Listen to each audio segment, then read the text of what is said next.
इस वक्त की बड़ी खबर आ रही है आदिवासी समुदाय से संबंधित। आदिवासी वोट की सियासत तेज हो गई है। बांसवाड़ा से सांसद राजकुमार रोत ने एक पोस्ट किया। रोत ने भील प्रदेश का नक्शा जारी किया। 4 राज्यों के 43 जिलों को मिलाकर उन्हें एक अलग प्रदेश बनाने की मांग रखी गई है। रोत ने लिखा, हम भील प्रदेश लेकर रहेंगे। आगे लिखते हैं कि भील राज्य की मांग को लेकर गोविंद गुरु के नेतृत्व में 1913 में 1500 से ज्यादा आदिवासी मानगढ़ पर शहीद हुए थे। आजादी के बाद भील प्रदेश को 4 राज्यों में बांटकर इस क्षेत्र की जनता के साथ अन्याय किया गया।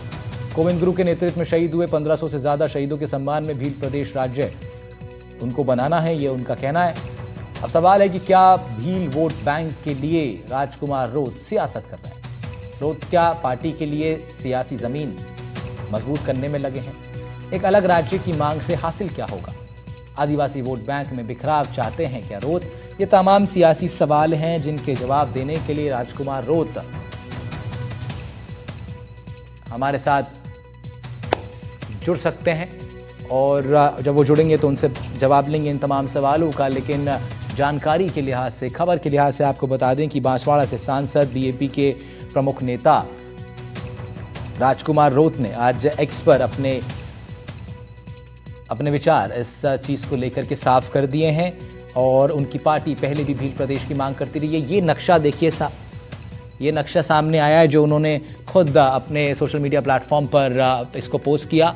और इस बीच बीएपी के प्रमुख नेता युवाओं में काफ़ी लोकप्रिय हैं, बांसवाड़ा से सांसद हैं रोत रोत, जिन्होंने नक्शा जारी कर अब एक नई चर्चा को जन्म दिया। हमारे साथ जुड़ रहे हैं इस वक्त, सीधा बातचीत करेंगे राजकुमार रोत से। रोत साहब, बहुत स्वागत है आपका एनडीटीवी राजस्थान पर।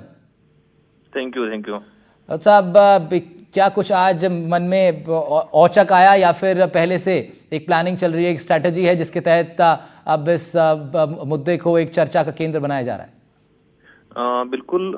भील प्रदेश नए राज्य की डिमांड को लेके एक क्रमबद्ध योजना के तहत हमारे कार्यक्रम होते रहते हैं। हम पिछले 3-4 सालों से 17 जुलाई को मानगढ़ पर लाखों आदिवासी एकत्रित होते हैं। इन्हीं भील प्रदेश की मांग को लेके ही चारों राज्यों के लोग वहां पर एकत्रित होते हैं, हर बार लाखों की संख्या में।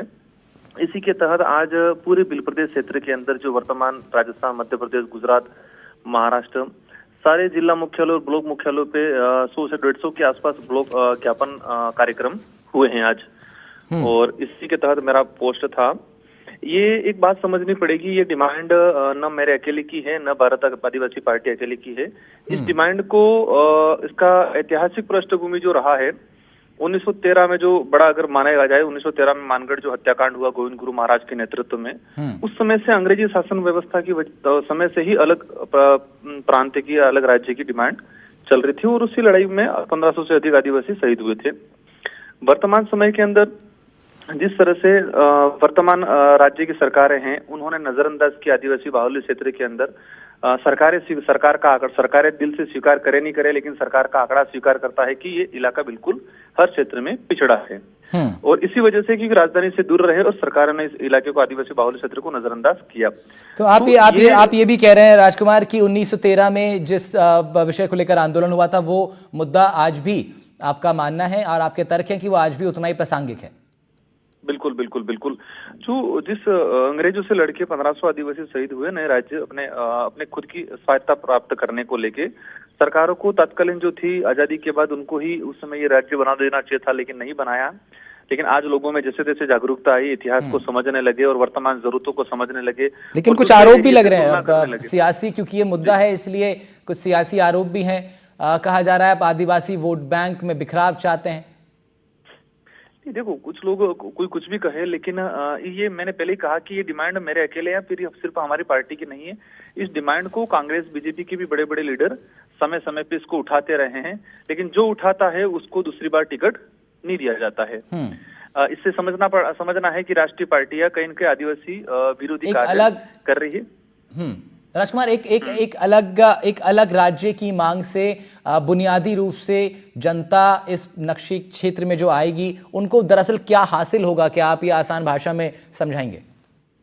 इनको जो आज तक मतलब कहे कि बिल्कुल जिन असुविधाओं से गुजर रहा है, ये सुविधा होगी, भले शुरुआत में बनेगा तब थोड़ी समस्या जरूर आएगी, लेकिन स्वायत्ता हासिल होगी। 5 शेड्यूल से 6 शेड्यूल में प्रावधान होगा।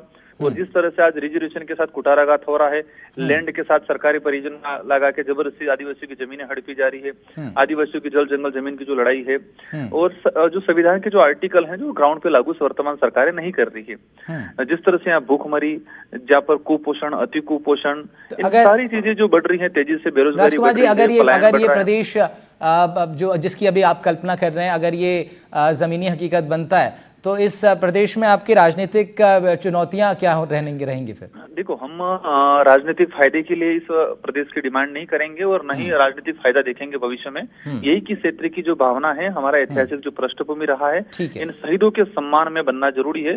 और कुछ लोग कहते हैं कि आधार क्या है, भौगोलिक क्षेत्र आधार है। सांस्कृतिक रूप से देखा जाए, चारों राज्यों का सांस्कृतिक कल्चर सेम है, बोली भाषा सेम है, वर्तमान जरूरत है।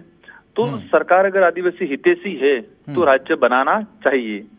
राजकुमार, एक लास्ट सवाल आपसे सांसद साहब, क्या आप बड़े प्रदेशों को छोटा स्टेट्स में डिवाइड करने के पक्षधर हैं, अन्य राज्यों के में भी? हाँ, बिल्कुल बिल्कुल है बिल्कुल इस चीज को, क्योंकि जितना छोटा स्टेट रहेगा इतना प्रशासनिक अमला रहेगा, शासन व्यवस्था रहेगी। और ध्यान रखा जाएगा, आज राजस्थान की सरकार में कई मंत्री ऐसे जिन्होंने डूंगरपुर किधर है वो नहीं देखा आज तक। डूंगरपुर के लोगों की समस्या की दूर की बात है। ठीक है, ठीक है राजकुमार साहब, बहुत बहुत शुक्रिया। अब आपकी आवाज़ आपको हमने ये कोशिश की इस आवाज़ को रखने की। देखते हैं इस पर आगे क्या कुछ अपडेट रहेगा। फिलहाल शुक्रिया। राजकुमार रोत, बांसवाड़ा के सांसद, बीएपी के नेता, हमारे साथ जुड़ रहे थे।